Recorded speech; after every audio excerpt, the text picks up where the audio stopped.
అందరికీ నమస్కారం అండి. దయచేసి మన ఛానల్ని సపోర్ట్ చేయండి. అలాగే మన వీడియోస్కు లైక్స్ ఇవ్వడం మాత్రం మర్చిపోవద్దు అని చెప్పి నేను మనవి చేసుకుంటున్నాను. ఈ వీడియో కాస్త లెంత్ ఎక్కువైనప్పటికీ కూడా అన్ని ఇంపార్టెంట్ పాయింట్స్ మీ ముందుకు తీసుకురావాలి కాబట్టి ఈ వీడియో ద్వారా కొన్ని పాయింట్స్ అయితే మీ ముందు పెట్టాలనుకుంటున్నాను. లాస్ట్ వరకు చూడండి. ఇది కరెక్టా కాదా అని చెప్పేసి దయతో మీ యొక్క ఆలోచనలు కామెంట్ రూపంగా తెలియజేస్తారని నేను ఆశిస్తున్నాను. ఈ 2 రోజులుగా నేను వీడియోలు చేయకపోవడానికి కారణాలు ఏంటి అంటే, ఈ అసెంబ్లీ సెషన్స్ చూస్తున్నప్పుడు నాకు నిజంగా వైసీపీ పార్టీ నాయకుల మీద చాలా కోపము, బాధ అయ్యి నిజంగా చెప్తున్నాను కదా, ఒక అసంతృప్తితో నేనే ఉన్నాను. ఒక కార్యకర్తగా ఇంత అసంతృప్తితో నేనే ఉన్నాను అంటే ఇంకా ప్రజల విషయం చెప్పాల్సిన అవసరం లేదు. కారణాలు ఏంటి అంటే, గతంలో జగన్మోహన్ రెడ్డి గారి ప్రభుత్వం చేసిన మంచి ఏదైతే ఉందో, అభివృద్ధి ఏదైతే ఉందో బయటికి చెప్పుకోలేక ఏ విధంగా ఫెయిల్ అయ్యింది. ఇప్పుడు జగన్మోహన్ రెడ్డి గారు పాయింట్ టు పాయింట్ తనకు తానుగా మీడియా ముందుకు వచ్చి ప్రతి పాయింట్ చెప్తుంటే ఆ ప్రజలు యాక్సెప్ట్ చేస్తుంటే ఒకసారి మీరు చూడండి.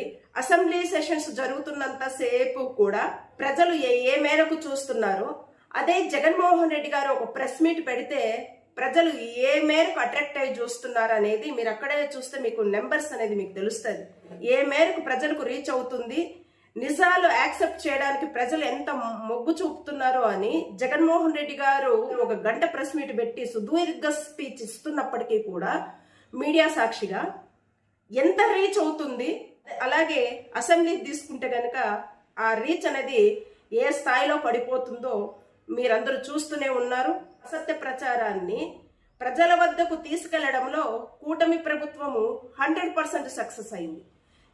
జగన్మోహన్ రెడ్డి గారి గవర్నమెంట్ ఏర్పడ్డ డే 1 నుంచి కూడా చంద్రబాబు నాయుడు గారు ఫస్ట్ ఎలిగేషన్ ఎక్కడ చేశారు అని అంటే, ఈ గ్రామ పంచాయతీ బిల్డింగ్లు ఏవైతే ఉన్నాయో ఈ గ్రామ పంచాయతీ బిల్డింగులకు రంగులు మార్చారు అని చెప్పేసి 2000 కోట్లు ఖర్చు పెడతారా, 4000 కోట్లు ఖర్చు పెడతారా అని చెప్పి స్వయాన చంద్రబాబు నాయుడు గారే ఏ విధంగా వచ్చి మాట్లాడారో, మరి ఆ సంఖ్య ఇప్పుడు తీసుకుంటే గనక వాళ్ళే అసెంబ్లీ సాక్షిగా నిన్న మొన్న జరిగిన అసెంబ్లీ సమావేశాల్లో వాళ్ళు బయట పెట్టిన అమౌంట్ ఎంత అనంటే అక్షరాల 101 కోటి.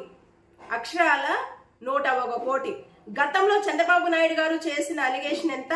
4000 కోట్లు ఆ రంగులకు ఖర్చు పెట్టారు అని చెప్పి అక్కడి నుంచి ఒక పద్ధతి ప్రకారము అసత్య ప్రచారాలు ఏ విధంగా ఇప్పటికి కూడా స్టిల్ నౌ కూడా చేసుకొని వస్తున్నారో మీరు ఒకసారి ఆలోచిస్తే మీకు అర్థమవుతుంది. అంతేకాకుండా 14 లక్షల కోట్లు అప్పు చేసేశారు, 12 లక్షల కోట్లు అప్పు చేసేశారు అని చెప్పి ఎన్నికలకు ముందు చంద్రబాబు నాయుడు గారు కానీ, అలాగనే బీజేపీ కానీ, అలాగనే మన గ్రేట్ డిప్యూటీ సీఎం గారు కానీ ఏ విధంగా అసత్య ప్రచారాలు చేసి మరో సోమాలియా అయిపోతుంది, మరో శ్రీలంక అయిపోతుంది అని చెప్పి పదే పదే ప్రజలకు ఒక తప్పుడు ఇన్ఫర్మేషన్ ఏ విధంగా ఇచ్చారు. ఇప్పుడు వాళ్ళే స్వయంగా అసెంబ్లీ సాక్షిగా 6,80,000 కోట్ల సంథింగ్ ఎంతో వాళ్ళే చెప్తున్నారు ఈరోజు. అంటే ఎంత వేరియేషన్ ఉంది, ఏ విధంగా అసత్య ప్రచారాలు చేస్తున్నారు. మరి ఇప్పుడు ఏ విధంగా నిజాలు అనేది బయటకు వస్తున్నాయి. ఇది నేను చెప్తే కాదు, ఇంకెవరో చెప్తే కాదు, స్వయాన చంద్రబాబు నాయుడు గారు, అలాగే ఆ పార్టీకి సంబంధించిన సభ్యులు కావచ్చు, అలాగనే డిప్యూటీ సీఎం కావచ్చు, వాళ్ళ పార్టీకి సంబంధించిన సభ్యులు కావచ్చు, గతంలో వీలేసిన అలిగేషన్ ఏంటి, ఇప్పుడు బయటకు వస్తున్న నిజాలేంటి, ఇవన్నీ కూడా ప్రజలకు చాలా చాలా నీట్గా అర్థమవుతున్నాయి. అంతేకాకుండా ఆంధ్ర రాష్ట్రంలో 33,000 మంది అమ్మాయిలు మిస్ అయ్యారు అని చెప్పి ఒక తప్పుడు ఎలిగేషన్ ఏ విధంగా వేశారు మరి డిప్యూటీ సీఎం గారు. ఇప్పుడు అసెంబ్లీ సాక్షిగా బయటకు వస్తున్న నెంబర్ ఎంత, ఇవన్నీ చూసినప్పుడు ఎవరిది అబద్ధపు ప్రభుత్వము, ఎవరు ఆర్గనైజ్డ్ క్రైమ్ చేస్తున్నది అనేది ప్రజలు ఒక్కసారి ఆలోచించుకోగలగాలి. ఖచ్చితంగా గత ప్రభుత్వము ఎంత మంచి చేసింది, ఆ చేసిన మంచిని చెప్పుకునే దాంట్లో గత ప్రభుత్వం విఫలమైతే ఇప్పుడున్న ప్రభుత్వము అసత్యాలను యథేచ్ఛగా ప్రజల వద్ద తీసి ఒక తప్పుడు ఆలోచనతో ఈ అసత్య ప్రచారాలతో అధికారం చేపట్టి ఇప్పుడు వాళ్ళకు వాళ్ళు నిజాలు ఏ విధంగా బయట పెట్టుకుంటూ వస్తున్నారు అన్నది ఒకసారి మీరు చూడాలి. అసెంబ్లీ సాక్షిగా ఏమో మరి ఇంతే ఖర్చు అయింది అని చెప్తారు. మళ్ళా బయటకు వచ్చి అదే చంద్రబాబు నాయుడు కావచ్చు, అదే పవన్ కళ్యాణ్ కావచ్చు, అదే బీజేపీ నాయకులు కావచ్చు, లేదు లేదు చాలా అప్పు చేసేశారు, నేను ఒక న్యూస్ పేపర్లో వచ్చిన నెంబర్ని పట్టుకొని నేను మాట్లాడాను అని చెప్పి 40 ఏండ్ల సుదీర్ఘ రాజకీయ చరిత్ర ఉందో లేకపోతే అనుభవం ఉంది అని చెప్పుకోగలిగే చంద్రబాబు నాయుడు గారే ఇంత తప్పుడు స్టేట్మెంట్ ప్రజలకు ఇస్తున్నారు అంటే ప్రజల్ని తప్పుదోవ పట్టిస్తున్నది ఎవరు? ఒక వైసీపీ కార్యకర్త ప్రజల్ని తప్పుదోవ పట్టిస్తున్నారా? బాధ్యత కలిగిన మరి కూటమి ప్రభుత్వ నాయకులు తప్పుదారి పట్టించారా? ఆర్గనైజ్డ్ క్రైమ్ అనేది ఎవరిది? ఆర్గనైజ్డ్ క్రైమ్ కూటమి ప్రభుత్వందా లేకపోతే ఇప్పుడు వైసీపీ కార్యకర్తలదా? మీరు అరెస్ట్ చేస్తున్నారు కదా. జగన్మోహన్ రెడ్డి గారి ప్రభుత్వంలో 33,000 మంది అమ్మాయిలు అదృశ్యమయ్యారు. వైసీపీ పార్టీకి సంబంధించిన నాయకుల హస్తం ఉంది అని చెప్పి ఏదైతే ఒక తప్పుడు అలిగేషన్ వేశారో మరి ఇది ఆర్గనైజ్డ్ క్రైమ్ కాదా? ఆంధ్ర రాష్ట్రము అప్పులమయమైపోతుంది, మరో సోమాలియా అయిపోయింది, మరో శ్రీలంక అయిపోయిందని ఒక తప్పుడు ఇన్ఫర్మేషన్, ఇన్ని లక్షల కోట్లు అప్పుల్లో కూరకపోయింది ఆంధ్ర రాష్ట్రము అని అన్నప్పుడు మరి ఏ కంపెనీలు పెట్టుబడి పెట్టడానికి ముందుకు వస్తాయి? ఇది ఆర్గనైజ్డ్ క్రైమ్ కాదా? అలాగనే ఒక పబ్లిక్ ప్లాట్ఫామ్ మీద నుంచి గత ముఖ్యమంత్రిని శాశ్వతంగా భూస్థాపితం చేయాలి, ఒక భూతం ఉంది, ఆ భూతాన్ని భూస్థాపితం చేయాలి అని చెప్పిన నారా చంద్రబాబు నాయుడు గారు కావచ్చు, వాళ్ళ నాయకులు ఏదైతే ఒక పబ్లిక్ ప్లాట్ఫామ్ మీద నుంచి ఇష్టం వచ్చినట్లు గత ముఖ్యమంత్రిని ఎన్ని మాటలు మాట్లాడుతున్నారు, ఇది ఆర్గనైజ్డ్ క్రైమ్ కాదా?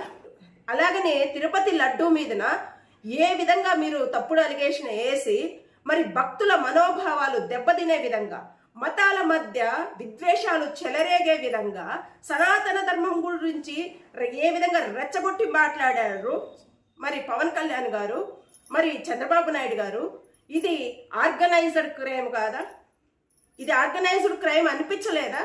ఈ యొక్క రక్షణ వ్యవస్థకు కానీ, ఈ యొక్క న్యాయ వ్యవస్థకు కానీ ఒక వైసీపీ సోషల్ మీడియా కార్యకర్త వేసిన పోస్టులు కావచ్చు, మాట్లాడిన బూతులు కావచ్చు, ఎంతవరకు రీచ్ అవ్వగలిగినాయో, తద్వారా సమాజానికి ఎంత చేటు చేకూరిందో ఆ విషయం పక్కన పెడితే, ఒక బాధ్యత కలిగిన సుదీర్ఘ రాజకీయ అనుభవం కలిగిన ఒక ముఖ్యమంత్రి ఏ విధంగా మాట్లాడుతున్నారు, తప్పుడు అలిగేషన్స్ తీసుకెళ్తూ సమాజానికి నష్టం కలిగిస్తున్నారు.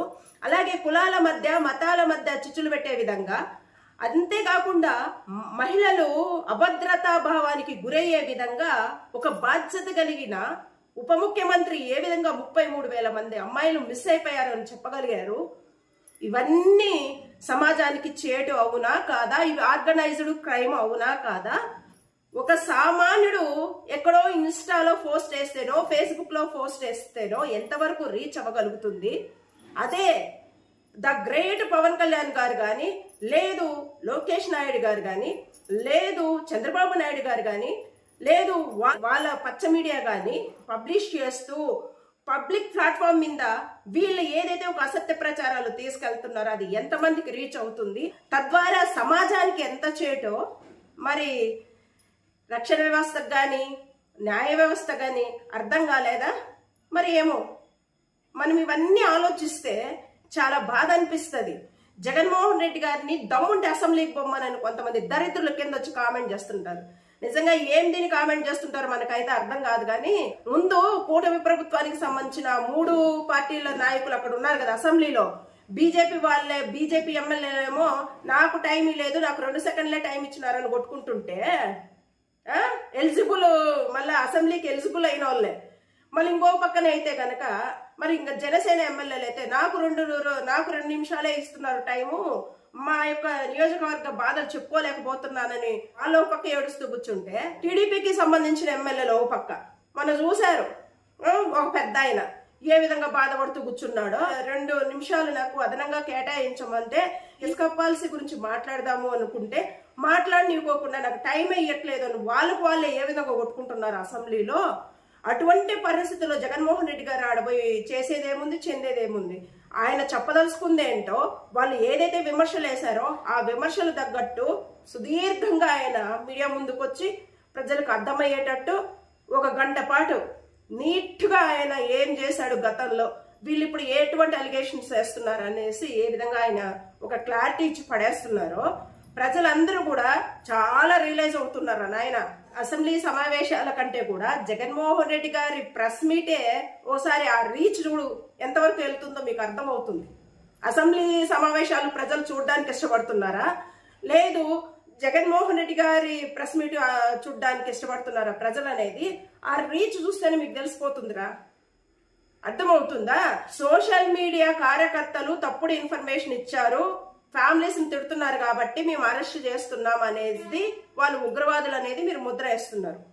సరే, మీరు ఏ మేరకు తప్పుడు ఇన్ఫర్మేషన్ ఇస్తూ వచ్చారు జగన్మోహన్ రెడ్డి గారి ప్రభుత్వం మీద, ఇప్పుడు మీరు ఏ విధంగా నిజాలు బయట పెడుతున్నారు అసెంబ్లీ సాక్షిగా? మరి ఆడవాళ్ళని, దట్టు జగన్మోహన్ రెడ్డి గారి పార్టీకి సంబంధించిన ఆడవాళ్ళని కావచ్చు, వాళ్ళ ఫ్యామిలీలో ఉన్న ఆడవాళ్ళని కావచ్చు, నిత్యం కూడా వార్తల్లో ఉండేటట్టు చూసుకుంటూనే ఆయన ఫ్యామిలీని, వాళ్ళ ఇంట్లో ఉన్న ఆడవాళ్ళని, అలాగనే జగన్మోహన్ రెడ్డి గారి పార్టీలో పనిచేస్తున్న ఆడవాళ్ళని కావచ్చు, ప్రతి ఒక్కరిని నిత్యము ఏ విధంగా ఇంకా సోషల్ మీడియాలోనూ అలాగే మెయిన్ స్ట్రీమ్ మీడియాలోనూ పెట్టి గంటలు గంటలు చర్చ కొనసాగిస్తున్నారో వాళ్ళ వ్యక్తిగత అంశాలు తీసుకొని వచ్చి మరి ఎవరిని ఉగ్రవాద సంస్థ అంటారో, మరి ఎవరికి బ్రాండ్ వేస్తారో ప్రజలు అనేది రాబోయే రోజుల్లో చూద్దాం.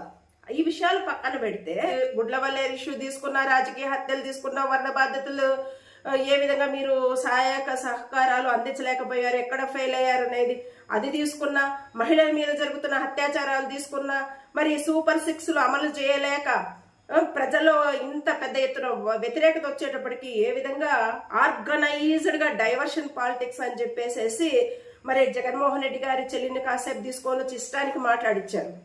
ఆ తర్వాత విజయమలాయక అన్నారు, అంతకుముందు తిరుపతి లడ్డు అన్నారు, ఇప్పుడేమో సోషల్ మీడియా కార్యకర్తలు అరెస్ట్ అంటున్నారు.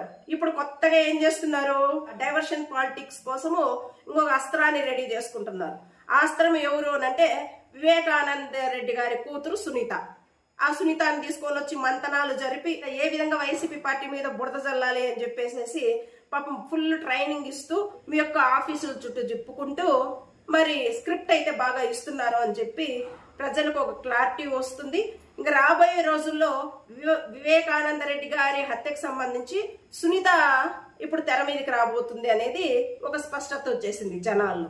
మరి ఇది ఎంతవరకు మీరు సక్సెస్ అవుతారో అది కూడా వేచి చూద్దాం.